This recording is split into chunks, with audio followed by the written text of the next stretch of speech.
ये स्टूडेंट्स, क्या प्रोकास्टिनेशन के बारे में जानते हैं? प्रोकास्टिनेशन क्या चीज है? प्रोकास्टिनेशन जो है वो एक एक्ट है ऑफ डिलेइंग और पोस्टपोनिंग ए टास्क और ए सेट ऑफ टास्क। कि जो लोग अननेसेसरली अपने काम को रिपीटेडली पोस्टपोन करते हैं, एक्शंस नहीं लेते, उनको क्या बोला जाता है? प्रोकास्टिनेटर बोला जाता है। और प्रोकास्टिनेटर कौन होते हैं?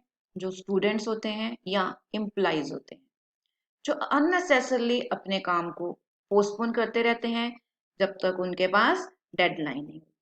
जैसे कि स्टूडेंट्स को अगर कुछ असाइनमेंट सबमिट करनी है, तो वो ये नहीं पूछते कि इसका बेनिफिट क्या है अगर हम इसको टाइम से पहले क्या करते हैं, डिपॉजिट करवाते हैं। वो हमेशा किस चीज की तरफ देखते हैं? डेडलाइन की तरफ, कि डेडलाइन क्या है।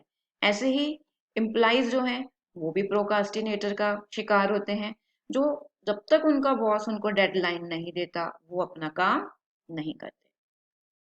Hello everyone, this is Parminder और आज मैं आपको प्रोकास्टिनेशन के बारे में बताना चाहती हूँ कि हमें प्रोकास्टिनेशन का शिकार नहीं होना चाहिए और इससे बचना चाहिए। इसके बहुत सारे बेनिफिट हैं अगर हम अपने काम को अननेसेसरली पोस्टपोन नहीं करते। जैसे कि जब भी हमारे पास कोई काम आता है तो थ्री थिंग्स जो हैं वो हमारे माइंड में आती है: नाउ, लेटर और टुमारो। जो लोग नाउ करते हैं, मीन्स जो लोग उसी काम को उसी टाइम करते हैं, डेडलाइन से पहले करते हैं, तो वो हमेशा बेनिफिट लेते हैं। बट जो लोग लेटर करते हैं या टुमारो करते हैं, इट मीन्स वो प्रोकास्टिनेशन कर रहे हैं। तो हमें अपने काम को जो है वो लेटर और टुमारो पे नहीं डालना चाहिए। हमें हमारे पास कोई काम आता है तो हमें उसी काम को उसी टाइम पे कर लेना चाहिए।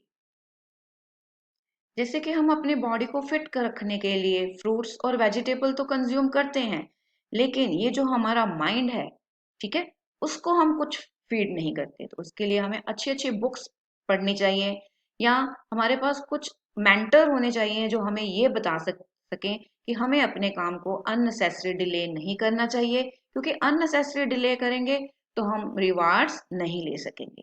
राइट?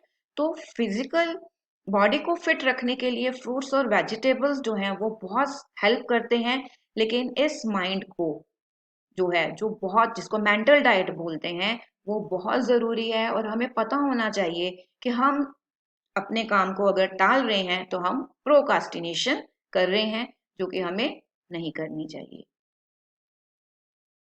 डियर स्टूडेंट्स, मैं आपको ये बताना चाहती हूँ कि अगर आपके पास असाइनमेंट्स आती हैं या आपके एग्जाम्स हैं, तो हमेशा आपका जो माइंड है वो किसकी तरफ होना चाहिए? रिवार्ड की तरफ होना चाहिए, ना कि डेडलाइन की तरफ। कुछ लोग जो हैं वो अपने एग्जाम की प्रेपरेशन तभी करते हैं जब उनके एग्जाम में 1 वीक रह जाता है या 15 दिन रह जाते हैं। नहीं, लेकिन अगर हम रिवार्ड लेना चाहते हैं तो हमें अपने एग्जाम्स की, अपने असाइनमेंट्स की जो प्रेपरेशन है वो पहले ही करनी चाहिए, क्योंकि इससे हमें रिवार्ड तो मिलेगा। और रिवार्ड क्या मिलेगा? कि हम स्ट्रेस में नहीं जाएंगे, ठीक है, और हम फ्रेश रहेंगे। जितना हमारा माइंड कूल रहेगा, हम अपने एग्जाम को उतनी अच्छी तरह से जो है वो अटेम्प्ट कर पाएंगे, असाइनमेंट्स में अच्छे से अच्छे मार्क्स ले पाएंगे। क्यों? क्योंकि असाइनमेंट में वही क्वेश्चन होते हैं जो एग्जाम्स में आते हैं। जो लोग अननेसेसरली अपने काम को डिले नहीं करते, उनके पास ही जो है वो क्या होती है? हैप्पीनेस होती है। ठीक है, उनके पास ही हैप्पीनेस की होती है, जो अपने काम को अननेसेसरली डिले नहीं करते।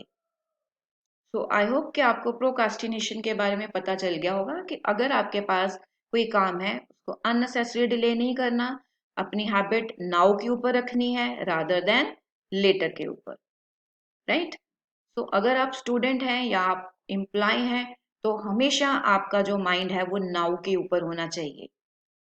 तो इस वीडियो में इतना ही। आई होप कि आपको ये वीडियो अच्छी लगी होगी, आपको पता चल गया होगा कि प्रोकास्टिनेशन क्या है। Thanks for watching.